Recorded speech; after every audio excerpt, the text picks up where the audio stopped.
May nagtanong sa akin, "Sir, tanong ko lang po kasi nagkautang po ako 2K. Ginamit ko po yun for my needs kasi po na-hospital ako at nawalan ng work. Kalabas ko lang ng hospital nung nanghiram ako at nagpapagaling pa ng maigi. 2 months overdue na po ako. And sabi ko sa kanila, babayaran ko naman sila pag nakabalik na ako sa work. Kakaumpisa ko pa lang sa work ko, sir. And may nag-text office daw ng attorney.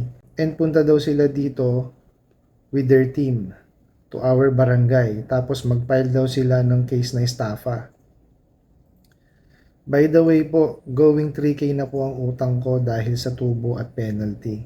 Na-stress na po ako. Pinapatay ko SIM ko para di sila makatawag and naka-install na po muna ang app nila sa akin para di sila maka-access for the meantime. Wala pa po ako pambayad. Sabi ko rin po sa kanila nung first due ko, babayaran ko ng installment or partial muna yung nakuha ko. Pero ayaw nila. Gusto kasi nila buo. Stress na talaga ako dito, sir. Please hide my identity, thanks. Tapos ito po, no, pinadala niya yung yung message. Office of Attorney Manalo, final warning. We are finalizing your information to file a legal complaint, and we also requested for a barangay hearing schedule on the day after tomorrow at 9 a.m. and will tag as case section RA number 10951 Estafa.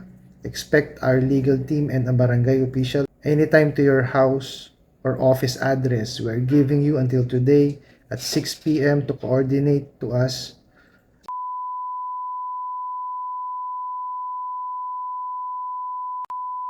Pay your debt today. Sir, sana mapansin mo ito.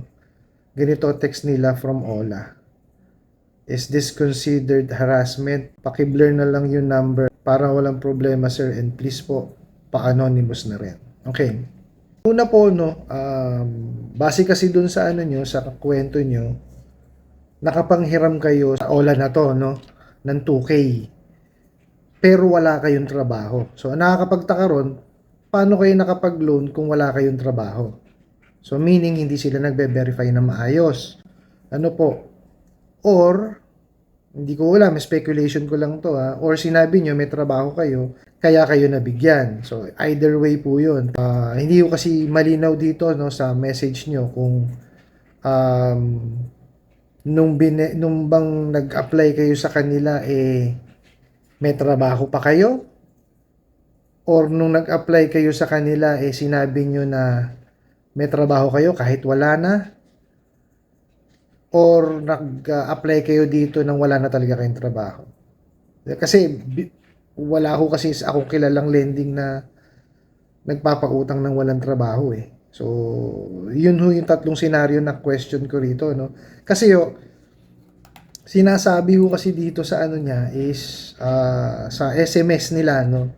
Na I doubt na masusunod kasi po fishy siya kasi bakit, no? Ang sinasabi niya po dito is pupunta ng barangay para po sa barangay hearing, no? At magko-complain sila ng RA 10951 estafa. Hindi ho yun hindi ho RA 10951 estafa po ang Kung sinabi niya po is yung sa Article 315, yun po estafa, no? Pero po yung sinasabi niya na na Republic Act 10951, ito po yung ang pagkakaalam ko po dito is yung inamend yung mga penalty, no, para po sa estafa. So hindi siya estafa per se, no? Yun po ang pagkakaalam ko dun sa RA 10951, ano po. Kaya hindi ko maintindihan yung sinasabi niya na finalizing your information to file legal complaint and will also request barangay hearing schedule on the date after tomorrow and will tag you section a case section RA number 10951 estafa. Article 315 po ang estafa. Ano po, ito pong RA 10951, ito po yung amendment dun sa mga penalties, no, para po sa estafa. Ano po, so most probably ito is, well, for me, no, harassment. Kasi, uh, paano magiging estafa yung RA 10951, 'di ba? Conflicting po eh. Tsaka expect a legal team na pupunta sa barangay. Ba't naman napakaraming tao ho sa halagang 2,000? Napakarami naman ng tao pupunta ng barangay, 'di ba? Sabi pa kasi, expect our legal team and barangay officials anytime to your house. Eh bakit ho ganun? Hindi naman ho gagawin ng barangay na pumunta pa sa bahay nyo, no? No, pagka kung napanood niyo po yung mga nakaraang videos ko po, no, kailangan pumunta sila sa barangay at mag-request ng barangay conciliation, no, proceedings. Pero dahil nga kasi kumpanya sila, hindi na sila papansinin yan, no. Sa isa lang ho sasabihin sa barangay niya, mag-file na ho sila ng ng small claims. Mahirap po tong yung message na to, nakakalito, no. Hindi siya ho, for me, no, kapani-paniwala kasi RA 10951 estafa mali na po 'yun, no? Ang estafa po is yung Article 315, yun po ang estafa. So dito po I don't think na tama yung sinasabi, no. So definitely po ito is isa pong harassment, no. Ganito na lang po gawin nyo. Total, sabi nyo may trabaho na kayo, di ba? So, pag sumikapan nyo po na bayaran, no? Kasi wala naman ho tayong magagawa kundi bayaran yung ating utang, di ba? Kagaya lang naman din ho ito nung mga sinasabi ko nung nakaraang videos ko, no? Na pag ho kayo ng utang, kailangan nung bayaran. Di po ba? Tsaka kung mangungutang po kayo, siguraduhin nyo hong kayang bayaran. Yun lang hong kaya, no? Huwag niyo po kayong mangungutang nung hindi niyo kayang bayaran. Kasi marami ho talagang nababaon, no? Doon sa tapal system na manghihiram ako doon sa isa para pambayad doon sa isa. Manghihiram ulit ako doon sa isa para pambayad. Ay mababaon ho at mababaon lang ho kayo. Ano po? So ang abiso ko ho sa inyo, total may trabaho naman ho kayo, bayaran niyo na lang po. Tapos, wag na ho kayong manghiram sa mga ola na yan. Kasi hanggat pinapatronize niyo yung mga yan, patuloy ho silang magpapautang at mag-i-exist, 'di ba?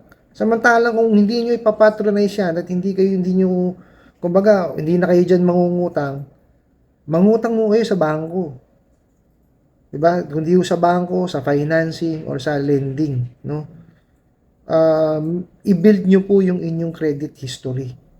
Yun po ang pinaka-importante. Kasi ang mahirap po kasi dito sa sa mga ola, napakadali ho kasing mangutang. Kagaya ho nun sa inyo, biruin nyo, ala ho kayong trabaho, nakapangutang kayo. Di ba naman ho, maling-mali di ho ba? Sinisira ho nila yung yung sistema ho ng pagpapautang Hindi ho ganyan. Kaya nga mayroon tayong 5 C's of credit Doon ho nakabase ang evaluation. Tapos, magpapautang sila sa walang trabaho. Di po ba?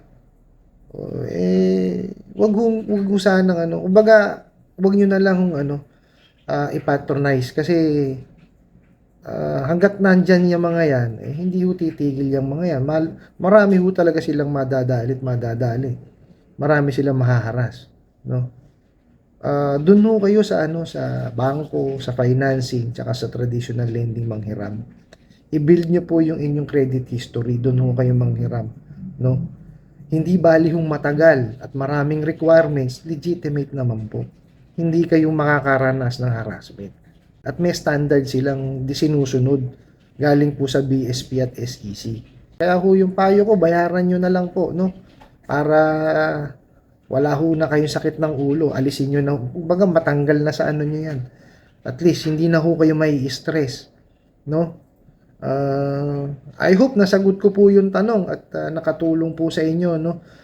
Kunin ko po itong opportunity na to para magpasalamat po sa lahat po ng tumatangkilik at sumusuporta sa aking channel, no? Marami po salamat sa patuloy niyong pag-comment, pag-share at pag-like, ano po. At I hope po mapanood pa po ito ng ating mga kababayan, no? Na nangangailangan po ng gabay o tulong, no, sa paniningil, sa pagpapautang, saka po sa sa pag-recover po sa mga abusong OLA collector ko, no. Ano po. Hanggang sa muli po. Yun lang.